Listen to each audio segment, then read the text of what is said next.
Hi everybody, I'm Howard and this is Otter's Corner. Today I want to look at a subject that's been coming up a lot on YouTube. As I've seen other YouTubers talk about withdrawal rates in retirement, how much you can safely take out of your portfolio and have a 30-year retirement. And again, we don't plan for 30 years because you're going to live for another 30 years after you retire, but because you may live another 30 years. So typically you hear, okay, 4% is a safe amount you can withdraw. And inevitably, in the comment section, multiple people will say, well, why do we have to worry about that? Why don't we just live off of dividends and or interest? In other words, we don't care what our investments do as long as they keep paying that 4, 5, 6, anything more than 4% in interest or dividends. So, I wanted to look at that a little bit. And one particular comment came out that somebody said they were going to just buy 30-year treasuries. And 30-year treasuries right now are at 4.33% yield. So, safest investment in the world, buy enough treasuries to fund whatever you need for the rest of your retirement. So, a little look at a scenario here. Let's say your expenses are $48,000 a year in retirement. And I'm going to, contrive some numbers here to make this fit a little bit. And you have $26,350 coming from Social Security. So you need $21,650 out of your investments in order to fund your retirement that first year. So $500,000 in treasuries at 4.33% surprisingly gets you $21,650 a year. How convenient. So okay, do that for 30 years. And inevitably, what everybody forgets is inflation. And how you can forget inflation with what's been going on the last 3 years is beyond me. But understand, that's why you need a balanced portfolio of both stocks and bonds, and not depend just upon the yield of dividends or interest, but you need the growth in those stocks to fund your retirement. So as we look at that example, okay, fine, $21,650 the first year, but by year 10, now you need $30,815 if you're looking at a 4% annual inflation rate. And I'm just using 4%. You can use 3% if you want. I'm leaning a little higher because of what inflation has been recently. And I can give the same example at any interest rate, but the idea is, okay, you're getting $21,650 in interest every year, but now you need $30,815 by year 10. Where does that extra roughly $9,000 come from? Well, you're going to have to sell some of those bonds. And what happens when you sell some of those bonds? Well, your interest reduces because you're not getting the same amount of interest from the same amount of investment. So it snowballs very quickly. By year 20, now you need $45,000, and you're not getting $21,650 anymore. You're getting something, in the $14,000 range or $13,000 range, depending on what year it is, and you have to pull more and more out of your treasury investments. And before you can hit year 30, you're out of money. And people need to look at inflation, and they simply don't. That is the part of the equation they're ignoring.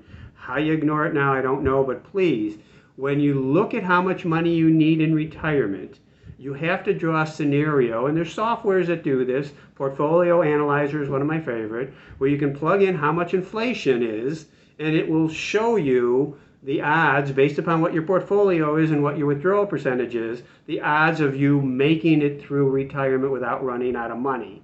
And again, it may be 90%, and I'd be happy with 90%. But if it's 60% or 50%, would you be willing to risk running out of money in retirement for that? Do the analysis. Don't forget about inflation.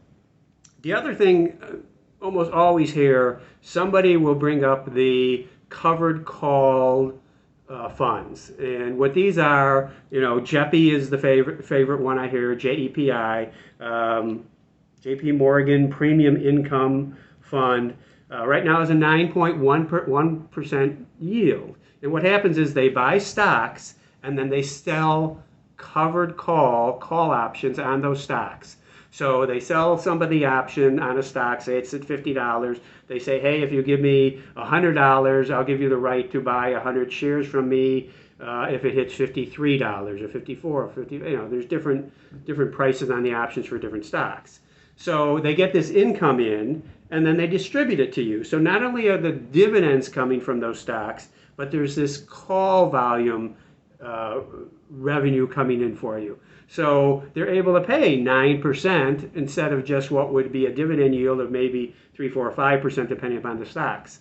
So, hey, great, 9%. But what happens is, as the market goes up, which it inevitably does over time and always has, hopefully always will, these stocks hit what's called their strike price, that $52 or $53, whatever you sold the option at, and somebody else calls that stock away from you as that stock's going up. So if the stock's at 50 and someone calls it away at 52 and the stock went to 60, you just lost $8 a share, or 16% increase in that stock. And this inevitably happens. These covered call funds are great when the market's falling or the market's stagnant or it's level. But as markets go up, which inevitably they do, these funds perform very poorly. And just to give you an example, there's that issue, but there's also the issue of the stocks within the funds. If those stocks don't perform well compared to an index fund, you're also going to lose out. I was just checking the figures over the last year. The S&P 500 was up approximately 17%, while JEPI was down 1.9%. Okay, 19% difference. So that 9% yield, what did that get you? It got you a total net 10% loss. And as markets go up, this is what's going to happen. So be very careful. I'm not saying these are horrible investments, but there's a time and a place for them, and you need to understand what they are.